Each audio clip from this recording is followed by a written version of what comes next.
అందరికీ నమస్కారం. రామచంద్రమూర్తి యొక్క గొప్ప లక్షణాలను తెలుసుకునేటటువంటి ప్రక్రియలో భాగంగా ఈరోజు మనకి రామచంద్రమూర్తి యొక్క రామాయణం మొత్తంలో ఒక 3 విభాగాలైనటువంటి అన్నదమ్ములు కనబడతారు. అందులో ఒక విభాగం రామ లక్ష్మణ భరత శత్రుఘ్నులు, ఇంకో విభాగం వాలి సుగ్రీవులు, మరొక విభాగం రావణ కుంభకర్ణ విభీషణులు. ఈ ముగ్గురులో అందరూ పరిస్థితులన్నీ బాగున్నప్పుడు అందరూ మంచివాళ్లే, అంతా బాగానే ఉంటుంది. ఒకవేళ పరిస్థితులు ఏమన్నా అడ్డం తిరిగితే అప్పుడు నిలబడి తన తమ్ముళ్ళ మీదో లేదా తన అన్న మీదో ఉండే ప్రేమని అదే విధంగా ఉంచుకోగలిగినటువంటి వాళ్ళు ఎవరున్నారు? ఒకవేళ అలా ఉండగలిగితే కదా మనం ఆదర్శవంతంగా తీసుకోవడానికి. మరి అలాంటి వాళ్ళు ఉన్నారా?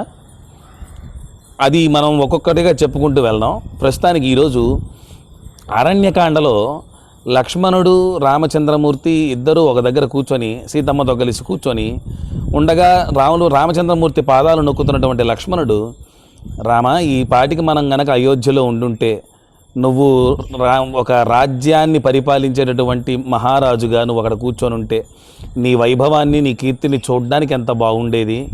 అయ్యో ఏంటి ఇలా అరణ్యాలు పడిపోయాం అంటుంటే రామచంద్రమూర్తి అలా తల ఊపుతూ వింటున్నాడు. ఉన్నట్టుండి అసలు ఆ దుష్టురాలు కైక తాను కనుక ఇట్లా అడక్కపోయి ఉంటే, ఆ భరతుడు కూడా ఇంత లోభత్వానికి లోపించకపోయి ఉంటే ఎంత బాగుండేది అని మాట్లాడగానే రామచంద్రమూర్తికి కొంచెం చివుక్కుమన్నట్టు అనిపించి అప్పుడు ఒక శ్లోకం చెప్తాడు. ఆ మాట ఏంటో ఒకసారి విందాం. ఇది నిజమైనటువంటి ఆదర్శం. అందుకే రామాయణం మనకి వారసత్వంగా వచ్చేటటువంటి గొప్ప విషయం. కాబట్టి ఆ శ్లోకాన్ని ఒకసారి విందాం. నాహం రాజ్యం స్పృహే లక్ష్మణ న సుఖాని న జీవితం త్వామృతే భరతం వాపి శత్రుఘ్నం నాన జీవితం నా జీవితం. నాకు అసలు రాజ్యం అనేటటువంటి వ్యామోహమే లేదు లక్ష్మణ. నాకు ఆలోచన లేదు ప్రస్తుతానికి. ఎందుకంటే పితృవచన నిర్దేశాత్ పితృవచన కారణాత్ అనే మాటతో నేను ఇక్కడికి వచ్చేసాను. ఇక ఆ మాటకి వాల్యూవే లేదు. అందులోనూ అన్నదమ్ములు లేనటువంటి జీవితం ఏమాత్రం బాగోదు. ఇప్పుడు నాకు 3 తమ్ముళ్ళు ఉన్నారు. ఆ 3 తమ్ముళ్ళకి లేని వైభవాన్ని నేను అనుభవించడం అంటే అర్థం ఏంటో తెలుసా? దానివల్ల ఆనందం రాదు, దానివల్ల ఎక్కువ దుఃఖం కలుగుతుంది. అలాంటి దుఃఖానికి రాజ్యం ఉన్నా ఒకటే, లేకపోయినా ఒకటే.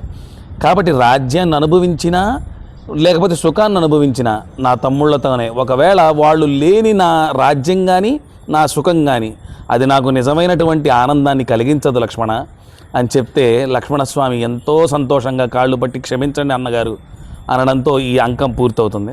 మరొక మంచి శ్లోకంతో మళ్ళీ కలుసుకుందాం.